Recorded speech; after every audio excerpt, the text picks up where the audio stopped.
Hello, my name is Dr. Andrew Kuschel, and today I want to share some information about how to manage change. Before we begin, I'd like to share 2 quotes on change by Maya Angelou. We delight in the beauty of the butterfly, but rarely admit the changes it has gone through to achieve that beauty. If you don't like something, change it. If you can't change it, change your attitude. I love these 2 quotes, and they couldn't better set up our session for today. I love these 2 quotes because it sets up not only our expectations for change, but also gives us freedom to change ourselves in the process. In our session today, we will be focusing on both how change can happen and how we can help support change from an organizational and personal level. When we think about organizational, process, or even personal changes, we should first reflect on how our lives are currently changing around us, all of the time. Examples of change can be found by answering the following. How are our families growing and changing? How has COVID impacted the way in which we engage with each other? And how has technology developed our efficiency and effectiveness within the workplace? There is no secret that societal impact, innovation, and our humanistic needs are leading the change. But in order to maximize our success and provide continued opportunity and support to those in need, we need to view change as a positive necessity that is shaped by our lived experiences, providing us with the opportunities to move the needle on issues that matter. Before we start to talk about change itself, we have to remember the following. No matter the amount of change that we go through, who we are within our organization will not change. Our passion and commitment to follow our values, mission, and achieve our goals will only be strengthened by this process. And remember that mindset matters. We have the choice to embrace change or provide a barrier to it. That brings me to the concept of change itself. In order to maximize the effectiveness of the change we want to embrace, we need to be clear on how we want the change to take place. Transparency in change helps us communicate with others and allows for future replication when needed. The good thing is that we do not need to take on the added stress of coming up with a change model to work with. Kurt Lewin, a physicist as well as social scientist, during the 1940s, developed an organizational change model in which he applies the analogy of changing the shape of a block of ice to explain organizational change. This 3-change process includes the terms unfreeze, change, and refreeze. Lewin's model is what we'll be discussing today.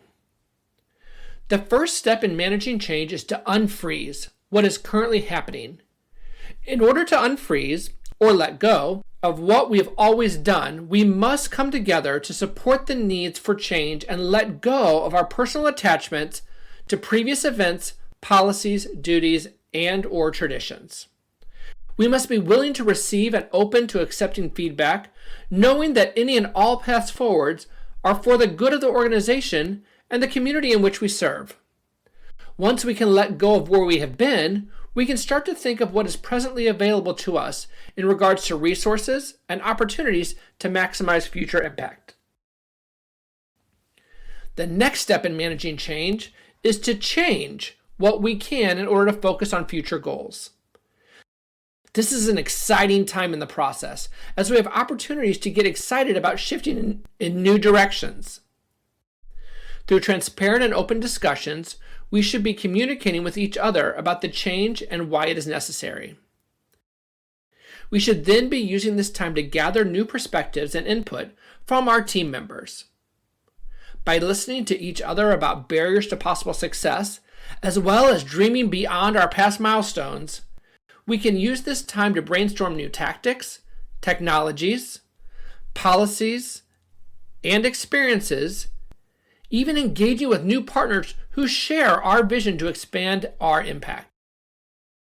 Ultimately, when we collectively reimagine the change, we actively align our duties and activities to support the change itself, along with the mission and value of our organization. Therefore, we are able to remove the personal attachments we're going to let go during the unfreeze and provide opportunities for the entire team to be involved in the creation of the change itself. We also want to make sure that we're establishing check-in points or milestones so that we can review our process looking forward. Once we all agree, or mostly agree within reason, to what and how change occurs, the final step in managing change is to refreeze. For a set period of time, what has been changed so we can put things back to reach our goals. During this time, we want to make sure that our roles and duties are aligned with the new policies, activities, and procedures we've created. By keeping new tactics, technologies, policies, and experiences as the new now, we can collectively move forward to reach our shared goals. Usually, organizations will use a 1 calendar year as a traditional length of time to gauge whether changes have been successful or not. During this year, it is imperative that the milestones also established during the change process are documented so that we can create opportunities to celebrate new success and to identify areas of future improvement. Now, although the change itself can be complicated, leading change is something that we should not be afraid of. Because we're already passionate about our goals and the positive impact that we can create through our organization, leading change is something in which we can be a growth experience for all members of organization. We want to first acknowledge that change is messy and hard, that it is filled with personal attachments to past shared experiences. Everyone involved with the change process should be open and dedicated to increasing their empathy towards each other. We also must realize that pushback is normal. During the entire process, we have listened to each other, respected our thoughts, and shown that all voices are being heard, even those that are squeaky wheels, because they might have information that is valuable. Sometimes, in order to be an effective leader, we have to take a step back and follow others to gain insights on past experiences. It is important to note that the unfreeze, change, and refreeze model can be done at any time within the overall change process. Most importantly, whether we are leading or following, it is critical to realize that we are all part of one team. We all know that change is a lot of work for everyone. And once we can confirm that we are all in this together, we also understand that our goals are the same, and now more than ever, we have to align ourselves to maximize opportunities for success. Before we close, let's revisit those things that do not change, even while change is happening to or in our organization, our processes, and our procedures. No matter the amount of change that we go through, who we are within the organization will not change. Our passion and commitment to follow our mission and achieve our goals will only be strengthened by the process. Remember that mindset matters. We have the choice to embrace change or provide a barrier to it. We are at our most successful when we are all on the same page when it comes to change. We all have a part to play in the future of our organization. When we unfreeze, change, and refreeze, we're systematically increasing our ability to serve our community. Leading change comes natural when it comes from the heart. And in the end, change is manageable and can be enjoyable for everyone.